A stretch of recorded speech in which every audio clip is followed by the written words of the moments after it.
Un coup diplomatique retentissant, un silence assourdissant dans les médias occidentaux. Le hate out est passé et c'est eux qui s'est réellement déroulé derrière les portes closes de Moscou a fait trembler Washington. 3 heures de négociations secrètes ont changé le cours des choses. Qu'est-il arrivé exactement? Question à vous. Écrivez d'où vous nous regardez, pays et ville. C'était une rencontre cruciale de 3 heures au Kremlin entre une délégation américaine et le président russe Vladimir Poutine. Steve Witkoff, l'envoyé de Donald Trump, était là. Son message, un ultimatum de 10 jours à la Russie, cessez-le-feu ou conséquences dévastatrices. La date limite était fixée au 8 août, mais l'initiative américaine a échoué. Washington n'a pas obtenu la victoire escomptée. Witkoff est reparti en messager d'une nouvelle réalité. Après cette rencontre, les alliés occidentaux ont montré des fissures, les relations sont tendues, le territoire voisin, anciennement belligérant, a soudainement changé sa rhétorique en appel désespéré à la paix. Le New York Times a révélé que Trump prévoyait de rencontrer personnellement Poutine la semaine suivante, un événement qui pourrait même être trilatéral, incluant le dirigeant du pays en conflit. Marco Rubio, le secrétaire d'État ad intérim, a admis une meilleure compréhension de la position de Moscou, liant la décision sur de nouvelles sanctions à 48 heures. Et il y a projet de loi Lindsey Graham, sanctionner tout pays achetant ou traitant du pétrole russe. C'était la fondation de l'ultimatum de Trump. Tout a basculé, où que vous soyez, où que vous regardiez, l'enjeu vous concerne, question à vous. Aidez-nous avec le timing des émissions, indiquez le pays, la ville et l'heure actuelle chez vous. Pourquoi cette rencontre secrète est-elle si capitale? Parce que ces conséquences touchent directement votre porte-monnaie et votre sécurité. La recalibration de la position américaine peut entraîner une perte de confiance chez les alliés européens. Ceux des pays baltes et de la Pologne, qui ont tout misé sur la carte américaine, sont les plus vulnérables. Cette situation menace l'unité de l'OTAN et de l'Union européenne. Le pays voisin, lui, est marginalisé. Les décisions clés se prennent au-dessus de sa tête sans sa participation. C'est une menace existentielle pour sa souveraineté et sa légitimité politique. Les négociations pourraient entraîner une division profonde au sein de SES Elite. Ce qui se passe à Moscou n'est pas qu'un jeu diplomatique lointain, c'est un test de maturité pour un nouveau système mondial où les catégories traditionnelles d'alliés et d'adversaires s'estompent. Quelle est la mesure ou la sanction qui change réellement la situation dans cette région? Soyez précis. Les États-Unis perdent leur monopole sur l'initiative stratégique. Cela ouvre la porte à un monde multipolaire où leur influence est moindre, menaçant à terme leur hégémonie. L'instabilité économique mondiale plane. Les sanctions secondaires proposées par les États-Unis contre les pays achetant du pétrole russe pourraient provoquer un effet boomerang, augmenter les prix du carburant, les coûts logistiques, les biens de consommation. Tout cela impacte directement votre vie quotidienne. Le moment est critique. Le 8 août était une date calculée pour piéger la Russie. C'était un ultimatum parfaitement planifié pour la coincer. Mais Moscou a retourné cette contrainte à son avantage. Washington a pensé faire reculer Poutine. Ils avaient tort. La présence de chefs d'entreprises énergétiques et commerciales américaines dans la délégation suggère des intérêts économiques cachés. Un double jeu. Les États-Unis n'étaient pas purement intéressés par un cessez-le-feu. Ils voulaient des gains économiques, une restructuration des flux énergétiques. C'est plus profond que CE que les infos traditionnelles vous racontent. Cela soulève la question qui tire les ficelles. Les alliés européens n'étaient pas au courant de l'ampleur des discussions. Ils ont été délibérément tenus à l'écart. Un accord secret majeur redéfinit l'ordre mondial sans leur consultation. C'est un message clair. Oh, officiellement, les médias occidentaux gardent un silence sépulcral sur cet événement, le silence assourdissant du Kremlin. Pourquoi?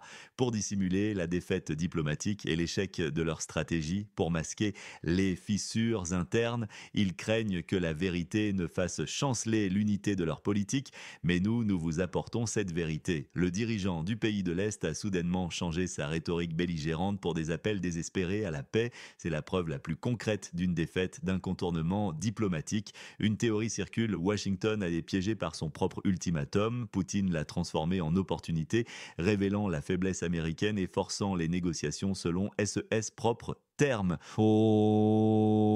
Une autre version suggère un grand réalignement géopolitique secret. Les discussions ne visent pas seulement la paix, elles portent sur une profonde réorganisation géopolitique de l'Europe orientale. Cela pourrait impliquer un partage d'influence ou une redéfinition des frontières acceptées par les grandes puissances au détriment des plus petites nations. CE serait la base d'un immense sentiment de trahison chez les alliés. À qui faites-vous confiance sur ces sujets délicats? Un expert, une organisation? Donald Trump a qualifié sa rencontre avec Poutine d'exceptionnellement productive. Il a souligné des avancées substantielles, une déclaration qui contredit le récit habituel de la confrontation occidentale. Cela place Poutine et Trump dans une position de décideurs ignorés des médias. Le point pivot, des documents filtrés révéleraient un prélude à quelque chose de beaucoup plus grand, des accords futurs, des transferts de territoire et des changements d'alliances choquants, des révélations non encore publiques. Tout ça se passe dans le secret, des messages cryptiques circulent. Le chef du fonds russe d'investissement direct a publié une photo avec Steve Witkoff, le diplomate américain, accompagné du message «Le dialogue prévaudra», un indice visuel et symbolique de l'influence russe. Faut aussi des coulisses de la diplomatie, quand le vrai pouvoir bouge, il le fait en silence. La vérité est plus profonde et plus inquiétante que CE que l'on voudrait vous faire croire. Quel événement dans le secteur géopolitique est sous-estimé par les médias? Expliquez pourquoi. Les années 90, la période post-guerre froide, sont cruciales pour comprendre cette situation. La réponse se trouve dans une série d'événements, ceux qui ont commencé après la dissolution de l'URSS et qui atteignent maintenant leur point critique: l'échec des tactiques de pression unilatérale des États-Unis, la réticence de Washington à confronter directement Pékin. Tout cela suggère que l'approche américaine ne fonctionne plus. Les tentatives similaires ont échoué par le passé. Cela nous ramène à des moments où le destin des nations a été décidé à de hauts niveaux, sans les acteurs directement concernés, comme à Yalta et Potsdam. La Russie a prouvé que les menaces de sanctions ne fonctionnent plus. Poutine s'aligne sur un monde multipolaire. Cette tendance est inévitable. L'hégémonie américaine s'efface. C'est une illustration palpable des fractures au sein des alliances occidentales. Les grilletas au sein de l'OTAN et de l'UE sont des signes avant-coureurs. La stratégie russe, souvent perçue comme un jeu d'échecs patient et calculé, a démontré sa capacité à anticiper et à déjouer les offensives occidentales. L'isolement de la Russie prôné par Washington n'a pas eu lieu. Au contraire, Moscou a renforcé ce lien avec de nouvelles puissances émergentes, notamment la Chine, l'Inde et plusieurs pays africains et latino-américains, créant un bloc non aligné qui remet en question la domination occidentale. Cette dynamique n'est pas seulement géopolitique, elle a aussi des implications économiques profondes. La diversification des marchés énergétiques russes, loin des consommateurs européens traditionnels, a permis à Moscou de résister aux sanctions et même de dégager des profits substantiels, défiant les prévisions des économistes occidentaux. Le contexte historique est ici d'une importance capitale. Depuis la chute du mur de Berlin et l'effondrement de l'Union soviétique, les États-Unis ont cru pouvoir imposer un ordre unipolaire où leurs valeurs et leurs intérêts seraient universellement acceptés. L'élargissement de l'OTAN vers l'Est, la non prise en compte des préoccupations sécuritaires russes et l'interventionnisme américain au Moyen-Orient et en Europe de l'Est ont semé les graines du ressentiment et de la confrontation actuelle. La Russie, sous Poutine, a toujours affirmé sa volonté de retrouver sa sphère d'influence légitime et de défendre intérêts nationaux. L'annexion de la Crimée en 2014, souvent présentée comme un acte d'agression unilatérale par l'Occident, était perçue par Moscou comme une réponse nécessaire aux menaces perçues sur sa sécurité et à l'ingérence occidentale dans son voisinage. Les événements récents ne sont que la culmination de ces tensions latentes, un chapitre de l'histoire qui était prévisible pour quiconque étudiait les dynamiques géopolitiques avec un minimum de clairvoyance et sans le prisme idéologique prédominant. L'Europe, prise entre deux feux, se trouve dans une position délicate. Sa dépendance énergétique vis-à-vis de la Russie, bien que diminuée, est toujours une réalité économique complexe. La rhétorique agressive de certains de membres, notamment ceux de l'Est, contraste avec les impératifs économiques de pays comme l'Allemagne ou la France, qui ont traditionnellement cherché à maintenir un dialogue avec Moscou. Cette divergence d'intérêts et de perception crée un schisme croissant au sein de l'Union européenne, sapant son unité et sa capacité à parler d'une seule voix sur la scène internationale. La crise actuelle n'est pas seulement une crise de sécurité, c'est aussi une crise d'identité pour l'Europe qui doit choisir entre son alignement historique avec les États-Unis et la construction d'une politique étrangère et de défense autonome capable de gérer des relations complexes avec SES voisins, y compris la Russie. Les mécanismes de l'information et le rôle des médias occidentaux dans cette crise méritent une attention particulière. Le silence assourdissant autour de la rencontre de Moscou et la présentation unilatérale des événements sont édifiants. Cela soulève des questions fondamentales sur la liberté de la presse et l'indépendance de l'information dans les démocraties occidentales. Est-ce un simple biais éditorial ou une coordination délibérée pour maintenir un récit officielle, l'absence de débat contradictoire, la diabolisation systématique d'une partie et l'occultation des nuances compliquent la tâche du citoyen moyen qui peine à distinguer la vérité de la propagande. L'ère de l'information numérisée, paradoxalement, n'a pas forcément mené à une meilleure compréhension des enjeux complexes. Au contraire, elle a souvent renforcé les bulles de filtre et la polarisation des opinions. La nécessité d'une analyse critique et de la recherche de sources alternatives n'a jamais été aussi pressante.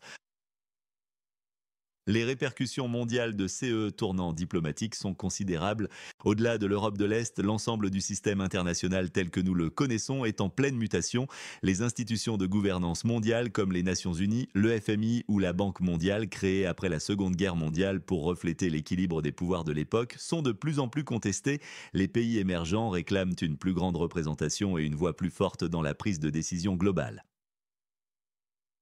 L'échec des sanctions occidentales, la résilience de l'économie russe et la solidité de SES réserve de change ont montré les limites d'un tel instrument de pression lorsqu'il est utilisé contre une puissance économique et militaire significative disposant d'alliés non occidentaux. Cette situation pourrait accélérer le processus de dédollarisation avec de plus en plus de transactions internationales réalisées en monnaie locale ou en monnaie alternative, érodant ainsi l'hégémonie financière des États-Unis. La rencontre secrète de Moscou est donc bien plus qu'une simple conversation entre Poutine et un envoyé de Trump. C'est le symptôme d'un changement d'air, d'une redistribution des cartes géopolitiques. C'est la fin d'une certaine innocence occidentale, la reconnaissance forcée que le monde n'est plus unilatéralement dominé par Washington et que d'autres puissances ont des intérêts légitimes et la capacité de les défendre. La diplomatie, souvent présentée comme l'art du possible, révèle ici est-ce face cachée, les négociations secrètes, les compromis douloureux et le sacrifice des pions sur l'échiquier global au nom d'une stabilité ou d'un nouvel équilibre qui ne satisfait personne pleinement mais évite le pire. C'est un rappel puissant que l'histoire est un fleuve qui ne s'arrête jamais de couler et que les certitudes d'hier peuvent devenir les chimères de demain. Quels sont les prochains marqueurs importants? Les délais, les checkpoints? Marco Rubio a donné 48 heures pour la décision sur de nouvelles sanctions. On attend. Le New York Times a annoncé une nouvelle rencontre Trump-Poutine la semaine suivante. Un événement à surveiller de près. C'est là que les futurs accords majeurs pourraient se dessiner. Quels seront les termes des concessions territoriales? Un moratoire sur les attaques aériennes? Des accords énergétiques? Le projet de loi de Lindsey Graham sur la sanction des pays achetant du pétrole russe est toujours sur la table. Il pourrait provoquer un effet boomerang sur les marchés mondiaux, les prix du carburant pourraient flamber, l'économie américaine pourrait en pâtir, la Russie a contre-attaqué après l'ultimatum du 8 août, Poutine a prouvé sa patience stratégique, il consolide le statut de la Russie comme puissance incontournable, il veut construire un ordre alternatif, le scénario le plus probable est que les États-Unis basculent vers une diplomatie plus pragmatique, vers une négociation reconnaissant enfin la puissance russe, des accords partiels seront signés, la redéfinition territoriale restera une tension latente. La pression sur les alliés européens perdurera. C'est une période de recalibration forcée. Quel est votre pronostic pour le moment où cet événement arrivera? Donnez un mois, une année et une raison. L'Occident, à l'exception de Trump, garde un silence sépulcral. Il dissimule la défaite diplomatique, l'échec de sa stratégie, les fissures internes. SE's leaders pourraient craindre que la vérité n'ébranle l'unité et la légitimité de leur politique, mais le monde a changé. La Russie a transformé l'échiquier d'un seul mouvement. Elle est devenue une puissance globale avec un statut de négociateur. Elle impose et conditions de dialogue. Elle construit un ordre alternatif. Donald Trump, lui, est présenté comme celui qui ose chercher des solutions pragmatiques. Il obtient des avancées substantielles. Sera-t-il le leader capable de naviguer dans cette nouvelle réalité qu'il prétend avoir déverrouillée? Non, la Chine, l'Inde, la Hongrie, la Slovaquie, la Turquie et d'autres nations non alignées profitent de cet alignement. Ils sont épargnés par les sanctions secondaires et peuvent continuer à s'approvisionner en énergie russe. Ils soutiennent une approche multipolaire. CE sont les gagnants de CE bras de fer géopolitique, les perdants, le pays voisin d'abord, totalement exclu du processus de décision. Son destin est décidé par d'autres puissances. Son leadership perd sa légitimité interne. Les alliés occidentaux, particulièrement ceux de l'Est, voient des fissures apparaître. Le sol se dérobe sous leurs pieds. Leurs politiques anti-russes sont remises en question. L'establishment politique américain, sans Trump, n'a pas pu imposer son ultimatum. Il est forcé de changer de stratégie. Il reconnaît les limites de sa diplomatie traditionnelle et les sanctions se sont avérées inefficaces. Enfin, les citoyens occidentaux, ceux-là même qui doivent faire face aux conséquences économiques, les prix du carburant, l'inflation. Si vous étiez le conseiller d'un leader, que feriez-vous pour les 90 prochains jours? Une action seulement. La Pologne et les États baltes, qui ont bâti leur politique sur l'opposition à la Russie, se sentent trahis et en danger si les États-Unis s'entendent avec Moscou. Quelle est la ligne rouge qui a été franchie? Ces négociations n'impliquent pas seulement un cessez-le-feu, elles concernent la réorganisation des frontières et l'équilibre des pouvoirs. Les implications sont que le destin de nations entières pourrait être décidé sans quel n'est leur mot à dire. Cela créerait une division profonde, une menace pour la cohésion européenne. C'est une répétition de schémas historiques où les grandes puissances négocient sur le sort des petits États. Le fait que les États-Unis puissent marginaliser l'Europe de l'Est au profit d'un accord avec Moscou est dramatique. C'est un test de maturité pour un nouveau système mondial. Les catégories traditionnelles d'alliés et d'adversaires s'estompent. Poutine a prouvé sa patience stratégique. Il a tenu bon. Est-ce un simple revers tactique pour Washington ou un changement de paradigme fondamental? La rhétorique belligérante des États-Unis est-elle devenue un atout pour la Russie? Où se situe la ligne rouge entre les deux camps? En une seule phrase, oui, les sanctions ne fonctionnent plus. La Russie est devenue une puissance globale. Le monde ne sera plus jamais le même. Avez-vous le sentiment que le monde bascule? Quelles conséquences voyez-vous pour les mois à venir?